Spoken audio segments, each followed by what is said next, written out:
Bismillahirrahmanirrahim. Assalamualaikum warahmatullahi wabarakatuh. Perkenalkan, nama saya Talita Takizara Al-Malibari.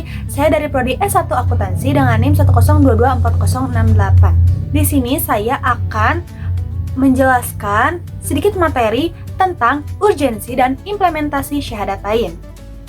Yang pertama, apa sih itu definisi syahadatain? Secara bahasa, syahadatain berasal dari kata syahada yang berarti ia telah menyaksikan. Dalam konteks akidah, syahadatain adalah dua kalimat persaksian yang menjadi pintu masuk seseorang ke dalam Islam. Syahadat ini terbagi menjadi dua, syahadat tauhid dan syahadat rasul. Syahadat tauhid berbunyi, asyhadu alla ilaha illallah. Aku bersaksi bahwa tiada Tuhan selain Allah. Ini adalah pengakuan akan keesaan Allah dalam segala aspek. Aspek uluhiyah, rububiyah, dan asma wa sifat. Yang kedua, syahadat Rasul.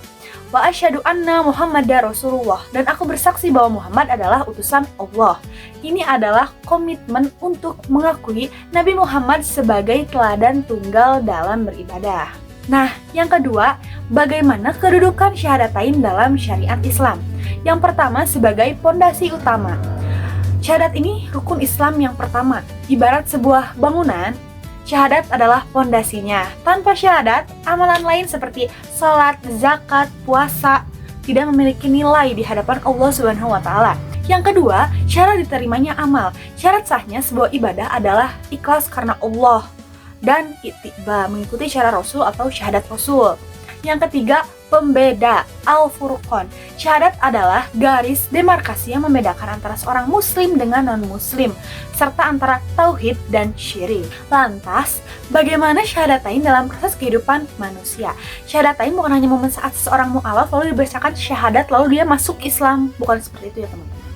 Melainkan kompas yang mengiringi setiap fase kehidupan. Nah, dalam awal kehidupan ini, dalam tradisi Islam, bayi yang baru lahir seringkali diperkenalkan dengan kalimat tauhid melalui azan sebagai bentuk penanaman fitrah sejak dini. Lalu, navigasi kesehariannya, syahadat berfungsi sebagai self-correction. Setiap kali kita beraktivitas, syahadat mengingatkan kita apakah tindakan saya ini karena Allah, apakah cara saya sudah sesuai dengan ajaran Rasul. Seperti itu teman-teman. Lalu transformasi karakter. Orang yang memahami syahadat tidak akan memiliki sifat sombong karena merasa kecil di hadapan Allah, dan tidak akan mudah putus asa karena merasa Allah selalu bersamanya. Dalam akhir kehidupan kita, puncak dari kehidupan kita itu adalah kematian, dan puncak dari kehidupan seorang mukmin adalah kemampuan untuk mengucapkan kalimat la ilaha illallah di akhir hayatnya, yang menjadi kunci masuk surga. Amin ya Allah ya rabbal alamin. Bagaimana hubungan rukun iman dan rukun Islam? Banyak yang memisahkan keduanya. Padahal rukun iman dan rukun Islam ini adalah satu kesatuan yang tidak dapat dipisahkan. Kita analogikan pohon. Rukun iman adalah akar yang tertanam kuat di bawah tanah. Jika akarnya lemah, pohon akan mudah tumbang. Rukun Islam adalah batang, daun, dan buah yang terlihat. Tanpa buah, pohon itu tidak bermanfaat. Simbiosis rukun iman dan rukun Islam ini, salat. Salat adalah bagian dari rukun Islam. Tidak akan bermakna tanpa iman kepada Allah. Yang dimana iman kepada Allah itu adanya di rukun iman.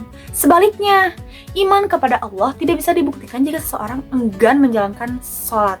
Jadi, rukun iman dan rukun Islam itu adalah satu kesatuan ya guys.